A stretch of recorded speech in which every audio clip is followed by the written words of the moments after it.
Imagine you are hungry. Not a little hungry, really hungry. You have not eaten in 2 days. You work every single day, but you still have no money. Your children are sick. Your house is cold. You go to the king's palace and you look through the iron gates. Inside, men in fine clothes are eating, laughing, and drinking wine. They do not see you. They do not care about you. Now imagine 1 million people feel exactly the same way. What happens next? A revolution happens. One word, one powerful idea. It has changed the world more times than any army, any king, or any border on a map. Revolutions have destroyed empires, freed millions of people, and rewritten the rules of human life forever. This is the story of how ordinary people changed everything. Hi, and welcome to Daily English Origins. Are you learning English? Great! Let's learn English with a very interesting story. Don't forget to subscribe, like, and comment. Let's get started. The word revolution comes from the Latin word revolutio. It means to turn around. And that is exactly what a revolution does. It turns the world around. It takes a system, a way of running a country or a society, and it flips it upside down. A society is a large group of people who live together and share the same rules and way of life. But revolutions do not happen by accident. They do not start overnight. They grow slowly, like a fire that begins as one small spark. And behind every revolution, there are real people, farmers, workers, students, mothers, who one day decided that they had nothing left to lose. Before we go deeper into history, let's define our key word clearly. What is a revolution? A revolution is a sudden, complete change in the political or social system of a country. Political means related to government and power. Social means related to how people live together in a society. Not every protest is a revolution. Not every riot is a revolution. A revolution is bigger. It removes the people in power and replaces the entire system. Think of it this way. A protest says, change this one law. A revolution says, destroy this system, build a new one. Revolutions are rare, but when they happen, the world never goes back to what it was before. Historians, people who study history, have asked this question for centuries. Why do ordinary people risk their lives to fight against powerful governments? The answer almost always comes from the same 4 roots. The first root is injustice. Injustice means unfairness. It means that some people are treated as less important, less valuable, or less human than others.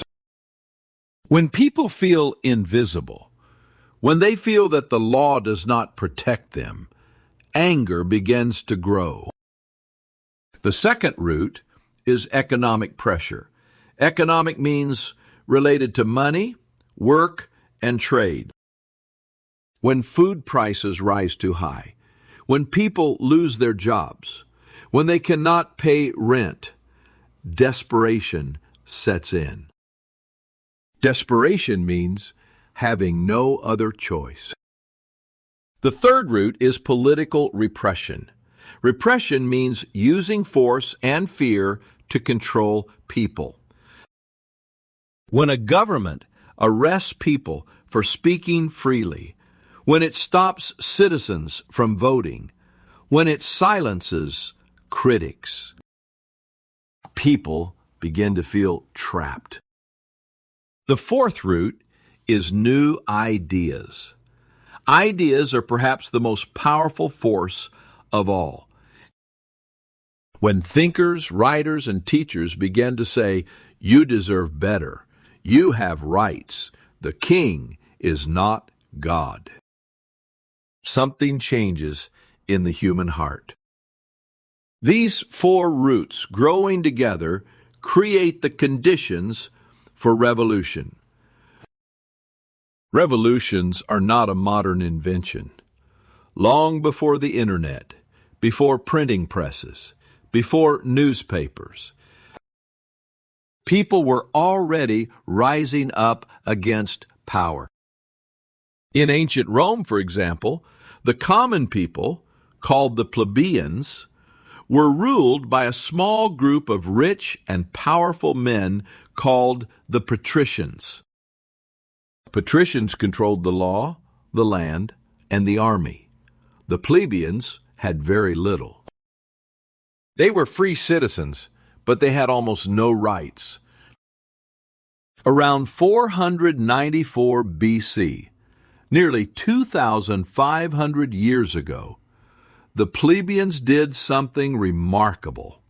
They left Rome. They simply walked out of the city and refused to work. No soldiers, no farmers, no craftsmen. The city could not function. This was called the secession of the plebs. Secession means leaving or withdrawing from a group. It was not a bloody war. It was a strike, and it worked. The patricians were forced to create new laws that gave the plebeians more rights. This early moment teaches us something important. Power does not always fall because of swords. Sometimes it falls because of silence, because the people it depends on simply stop cooperating. To understand the great revolutions of later history, we need to understand the world that existed before them. That world was called the feudal system.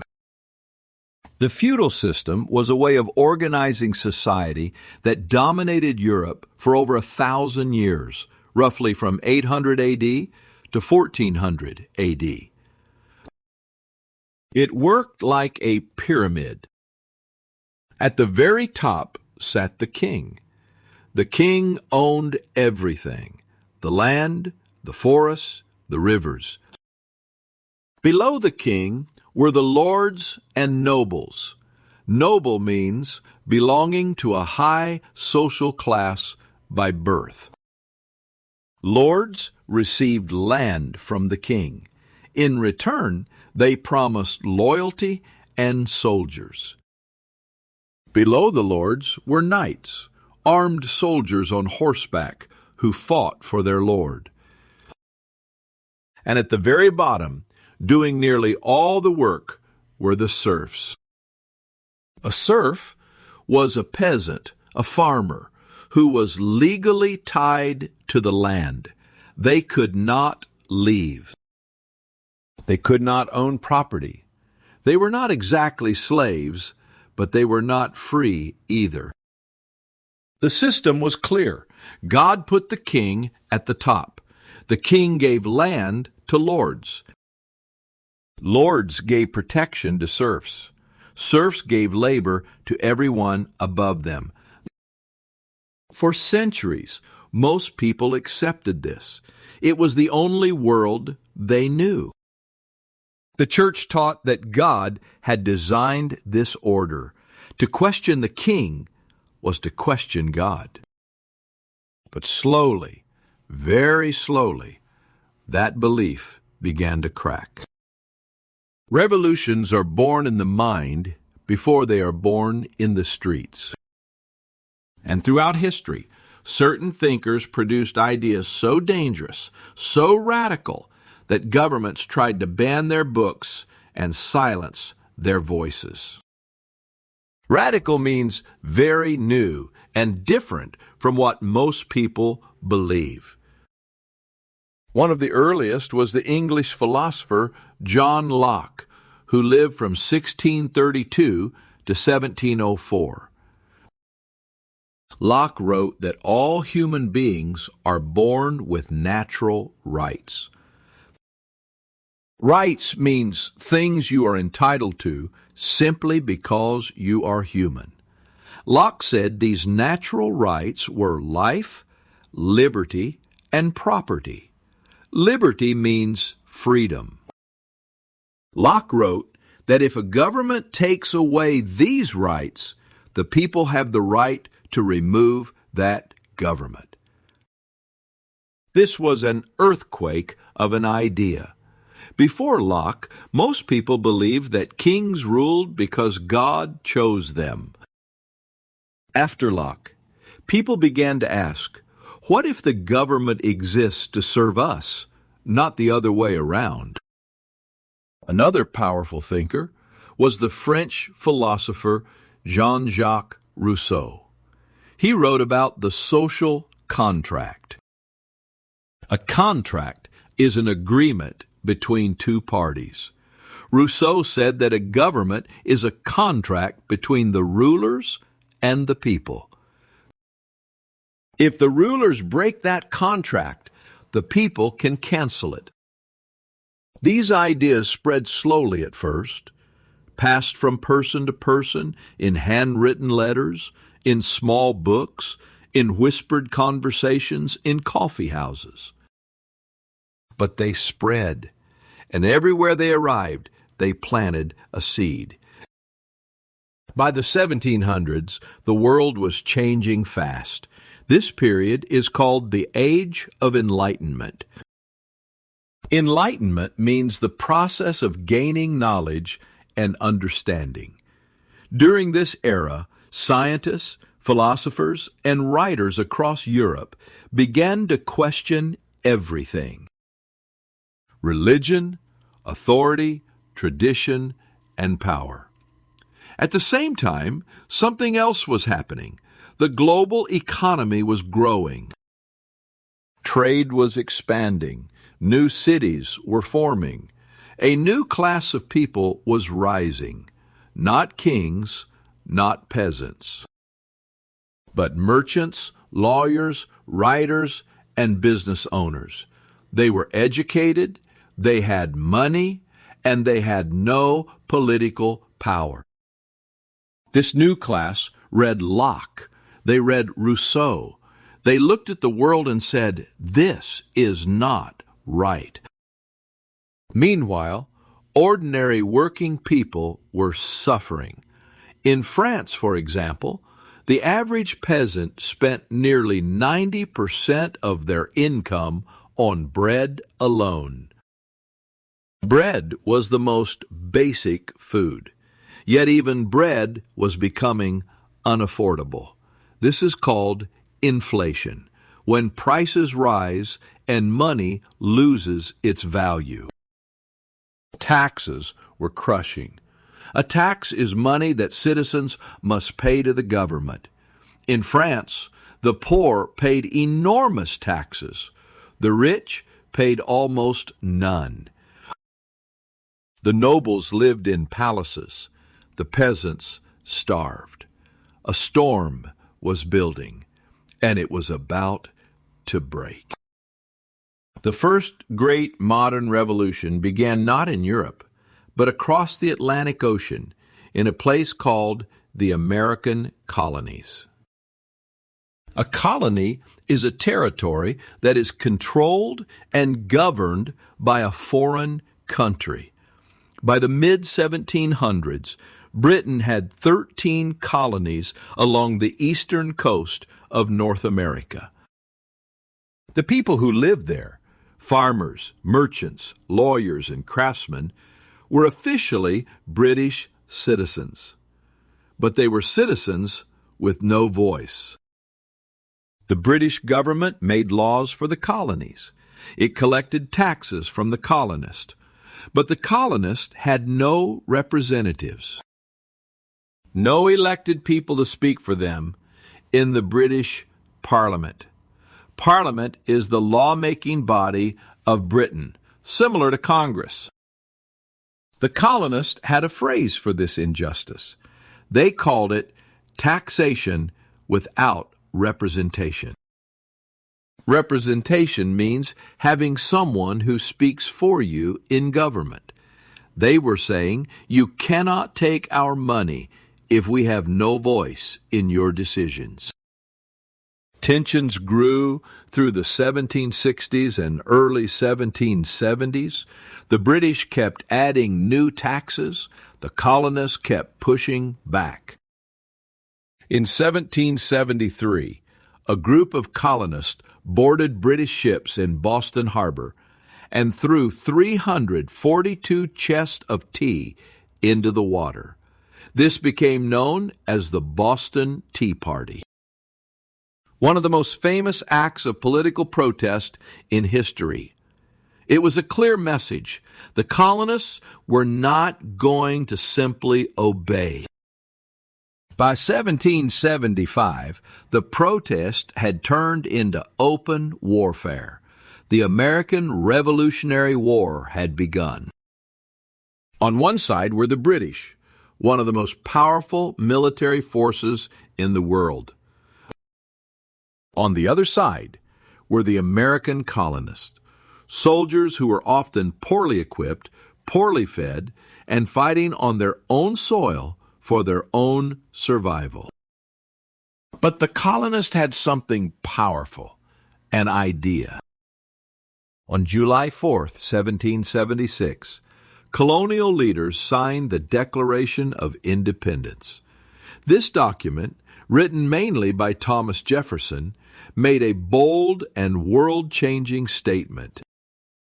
It said that all men are created equal. It said that every person has the right to life, liberty, and the pursuit of happiness. The pursuit of happiness means the freedom to seek a good life for yourself. If a government destroys these rights, the people have the right and even the duty to change or abolish that government. Abolish means to officially end or destroy something. These words were heard around the world. They were printed, copied, translated, and passed from hand to hand. In France, in particular, they fell like sparks into a room full of dry wood. The Americans eventually won their war in 1783. A new nation was born, one built not on royal bloodlines, but on the idea that ordinary people could govern themselves. If the American Revolution was a controlled fire, the French Revolution was a volcano. France in the late 1780s was a country ready to break apart. The kingdom was nearly bankrupt. King Louis XVI had spent enormous amounts of money on wars and on the luxurious lifestyle of the royal court. Luxurious means extremely expensive and comfortable. Meanwhile, the French people were starving. The harvest of 1788 had been terrible. Bread prices were at their highest point in decades. A decade is a period of 10 years. French society was divided into 3 groups called estates. The first estate was the clergy, the church leaders. The second estate was the nobility, the aristocrats and lords. These 2 groups together made up less than 3% of the population. But they owned most of the land and paid almost no taxes. The third estate was everyone else. That meant 97% of the French people, merchants, workers, farmers, lawyers. They paid nearly all the taxes. They had almost no political power. King Louis called a meeting of all three estates in 1789 to solve the financial crisis. But the meeting quickly fell apart. The third estate realized that the system was completely rigged against them.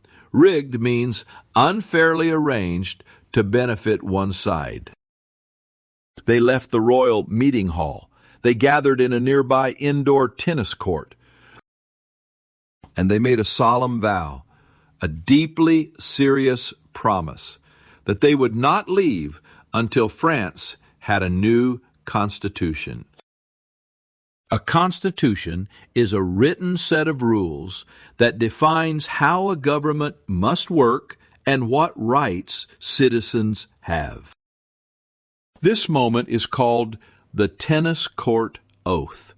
It was the first open act of political defiance against the French king. Defiance means refusing to obey.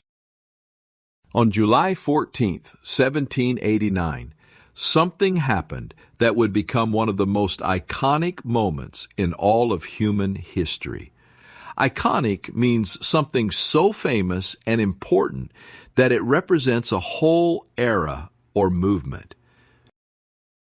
The people of Paris, angry, hungry, and afraid, marched to the Bastille. The Bastille was a large old prison and fortress in the heart of Paris. It was a symbol of royal power and oppression. Oppression means using unfair power to control and hurt people.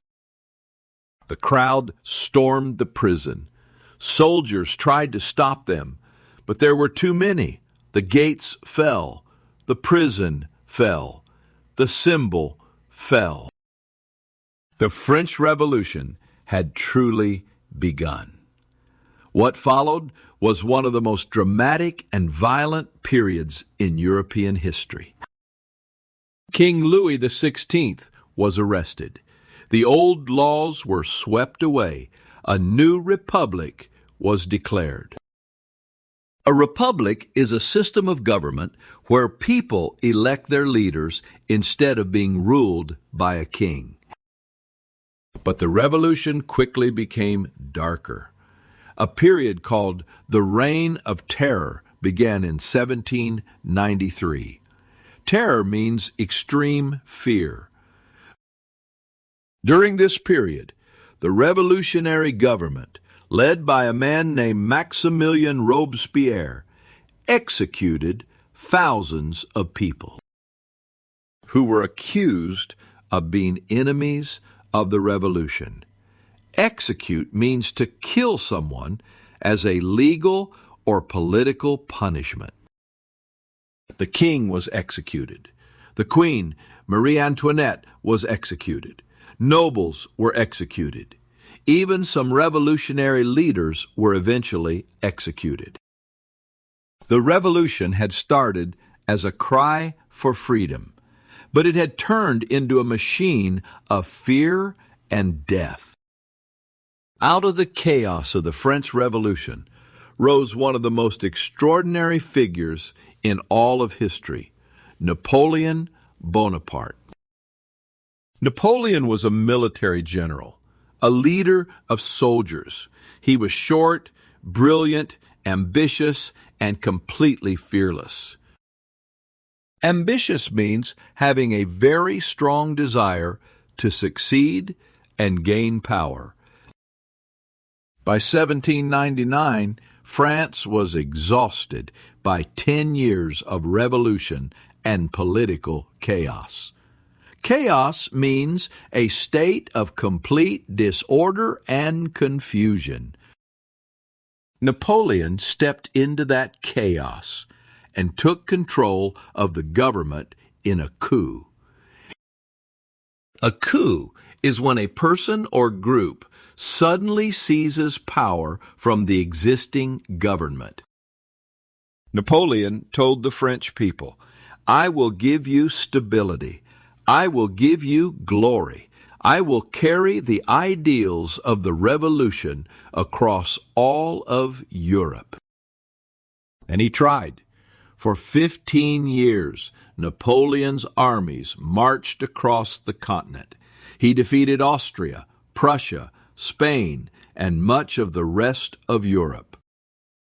He rewrote legal codes, reorganized governments, and spread revolutionary ideas, the ideas of liberty, equality, and national citizenship, wherever he conquered. But here is the great contradiction of Napoleon. He had started as a child of the revolution, a man of the people. But he made himself Emperor of France in 1804. An emperor is a ruler with absolute power, essentially a new kind of king. He had fought against tyranny and then became a tyrant himself. Tyranny means cruel, unfair, and absolute power over others. Napoleon was finally defeated in 1815 at the Battle of Waterloo. He died in exile, far from France, alone on a small island in the Atlantic Ocean. But the ideas he had carried across Europe never died with him. The fires lit in America and France did not stay in those countries. They crossed oceans. They jumped borders. They reached the ears of people who had never seen Paris or Philadelphia, people who were living under colonial rule, working for the benefit of distant empires with no rights and no voice. In Latin America, Spanish and Portuguese colonies had existed for nearly 300 years. The colonial powers extracted enormous wealth, gold, silver, sugar, cotton, from the land and the labor of local populations.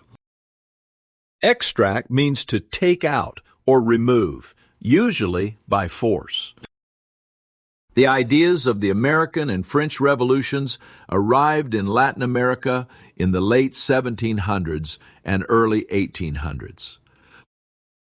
Leaders began to ask, why are we ruled from Spain? Why does our wealth go to a king in Madrid who has never seen our land? The answer came in a series of revolutionary wars. The most famous leader was Simón Bolívar, known as El Libertador, the Liberator. A liberator is someone who frees people from oppression. Bolívar was born into a wealthy family in Venezuela in 1783. He studied in Europe, read Locke and Rousseau, and returned to South America with a burning mission. Over 2 decades of brutal warfare, he helped liberate Venezuela, Colombia, Ecuador, Peru, and Bolivia, which was named in his honor. By 1825, much of Latin America had broken free from European colonial rule. A whole continent had been politically reborn. Not all revolutions are fought with guns and swords. Some happen in factories and fields. The Industrial Revolution began in Britain around 1760 and spread across the world over the next century. Industrial means related to factories and the large-scale production of goods.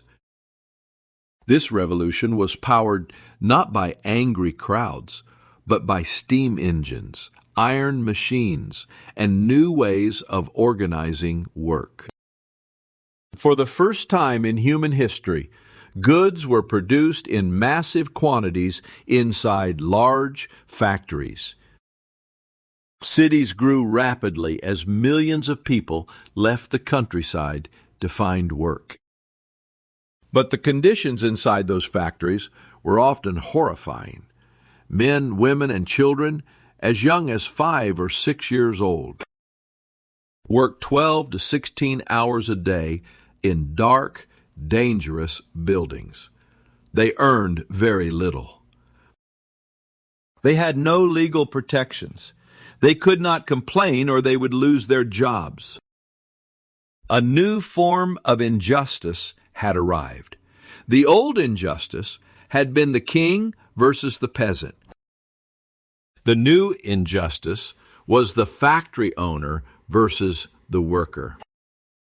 Out of this new injustice came new thinkers with new revolutionary ideas.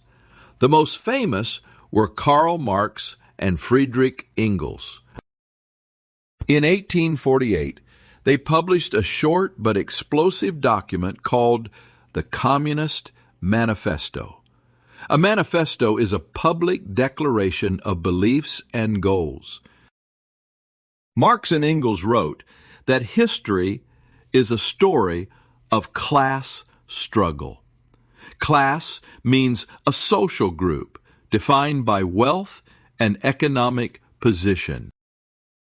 They said that workers, whom they called the proletariat, were being exploited by the wealthy factory owners, whom they called the bourgeoisie. Exploited means being used unfairly for someone else's benefit. Their solution was revolution. They called on workers of all countries to unite and take control of the systems of production. These ideas would echo across the next 100 years, changing empires, starting wars, and reshaping entire continents. By the early 1900s, the ideas of Karl Marx had traveled far and wide, but nowhere did they land with more force than in Russia. Russia in 1917 was a country in agony. It was fighting in World War I, one of the deadliest wars in human history. Millions of Russian soldiers had already died. Food was scarce. Factories were collapsing. The people were exhausted and furious. At the top sat Tsar Nicholas II. A czar is the Russian word for emperor, an absolute ruler with total power. Nicholas was a weak and isolated leader. Isolated means cut off from the people around you. He refused to listen to advisors, refused to share power, and refused to believe that his empire was falling apart. In February 1917, workers and soldiers rose up in the capital city of Petrograd. The Tsar's own troops refused to fire on the crowds. Within days, the Tsar abdicated. Abdicated means officially giving up power and stepping down from a throne. For a brief moment, Russia had a democratic government, but the war continued. The poverty continued. And a second, more radical revolution came in October 1917. A political party called the Bolsheviks, led by Vladimir Lenin, seized power. The Bolsheviks believed in communism, the idea that the government should own all land, factories, and resources, and distribute wealth equally among all people. A bloody civil war followed. When it ended, a new kind of nation was born, the Soviet Union. The Soviet Union was the world's first communist state. It would last until 1991 and shape the entire 20th century. The revolutionary fires also reached Asia. In China, a country with the world's largest population, centuries of imperial rule, rule by emperors, finally came to an end in 1912. Imperial means related to an empire governed by an emperor. But China's path was not smooth. For decades after the empire fell, the country was torn apart by warlords, foreign invasions, and civil war. Then came Mao Zedong. Mao was a revolutionary leader who believed in a version of communism adapted for China's enormous farming population. After years of guerrilla warfare, irregular warfare fought by small, mobile groups, Mao's Communist Party defeated the nationalist government in 1949. Mao stood in Tiananmen Square in Beijing and declared the founding of the People's Republic of China. He said, "The Chinese people have stood up." It was one of the most powerful sentences of the 20th century. China's revolution transformed the most populous nation on earth. Populous means having the largest number of people.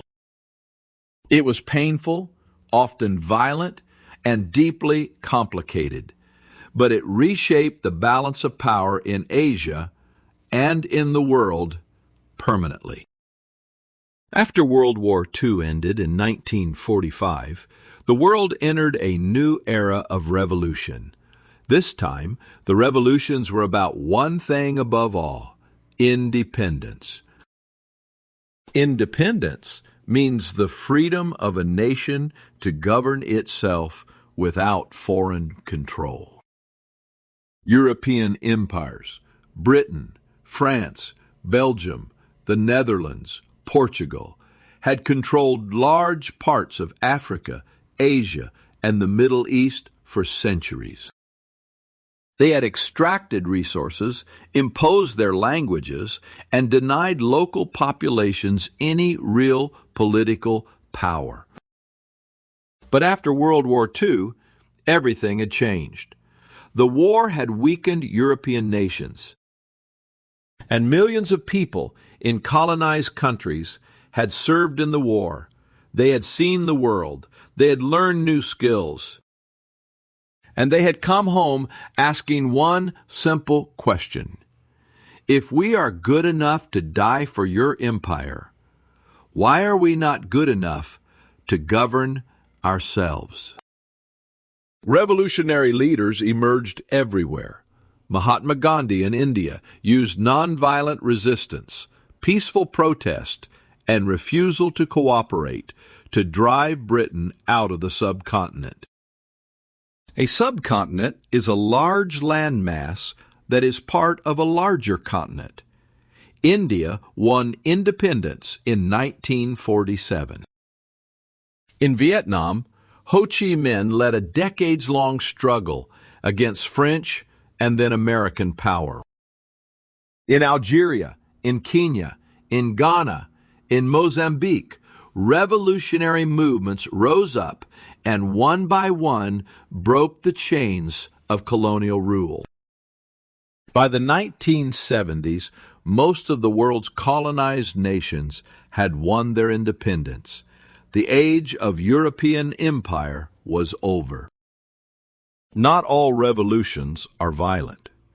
History also shows us a different possibility: revolutions driven by courage, creativity, and the quiet refusal to be afraid. In 1989, an extraordinary wave of change swept across Eastern Europe. For decades, the countries of Eastern Europe had been ruled by communist governments backed by the Soviet Union. These governments controlled every aspect of life: the media, the economy, education, and speech. But the economies were failing. The people were tired of living under systems that promised equality but delivered poverty and fear. In Poland, a trade union, a workers' organization called Solidarity, had been organizing for years. In East Germany, ordinary citizens began peaceful marches. Week after week, more people joined. The government threatened them. They kept marching. Then, on November 9th, 1989, one of the most symbolic moments in modern history occurred. The Berlin Wall, the concrete barrier that had divided the city of Berlin in two for 28 years, was torn down. Crowds of people climbed it, danced on it, broke it apart with hammers, and embraced strangers on the other side. The communist governments of Eastern Europe fell, one after another, mostly without major bloodshed. In Czechoslovakia, the transition was so peaceful, it was called the Velvet Revolution. Velvet is an extremely soft fabric. The name said everything, a smooth, gentle, beautiful change.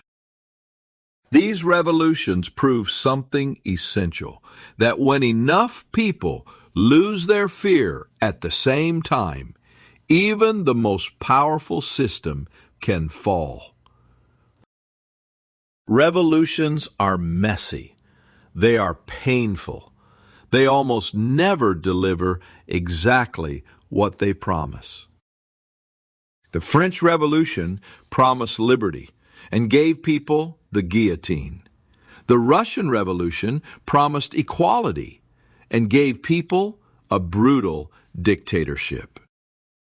Many revolutions that began with beautiful ideals ended in authoritarian rule. Authoritarian means controlling every aspect of people's lives with absolute power. And yet, the world today is fundamentally different because of revolutions. Fundamentally means in the most basic and important way. Because of revolutions, most of the world's people today live under some form of elected government rather than monarchy. A monarchy is a system where a king or queen holds inherited power. Because of revolutions, the ideas of human rights, the belief that every person deserves dignity, freedom, and fair treatment, are recognized in international law. International means between nations. Because of revolutions, colonialism is officially over. Colonialism means the system of one nation controlling and exploiting another. Because of revolutions, workers in most countries have legal protections, limits on working hours, minimum wages, the right to form unions. None of these things existed 300 years ago. They exist now because ordinary people, afraid but determined, poor but brave, stood up and said, "This is not right. We deserve better." We have traveled a long road in this story, from ancient Rome to revolutionary France. From the streets of Boston to the fields of Vietnam, from the factories of England to the falling wall in Berlin. And through all of it, one truth remains constant. Constant means staying the same across time. Change does not come from the top. It does not come from kings or emperors or wealthy men in palaces making comfortable decisions. Real, lasting change comes from below.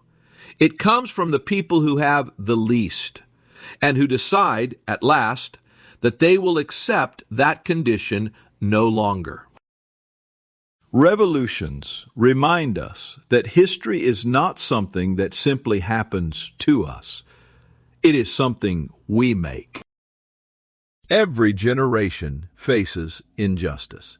Every generation faces moments when the comfortable path is silence and the dangerous path is speaking up. The people in our story chose the dangerous path. And because they did, the world we live in today, with its democracies, its rights, its freedoms, exists. The spark never dies. It only waits for the next person brave enough to hold it. The history of revolutions is at its heart the history of human dignity. People do not fight revolutions because they are angry. They fight because they believe deeply, unshakably, that they and their children deserve a better life. That belief has toppled empires. It has rewritten constitutions. It has moved the arc of history forward. And it lives still in every person who looks at the world and dares to imagine something better. Hey there, just a second before you go. If you learned something new today, please give this video a like, write your thoughts in the comments, and subscribe to the channel. It only takes a second, and it really helps to create even better English videos for you. Your support means the world. Thank you.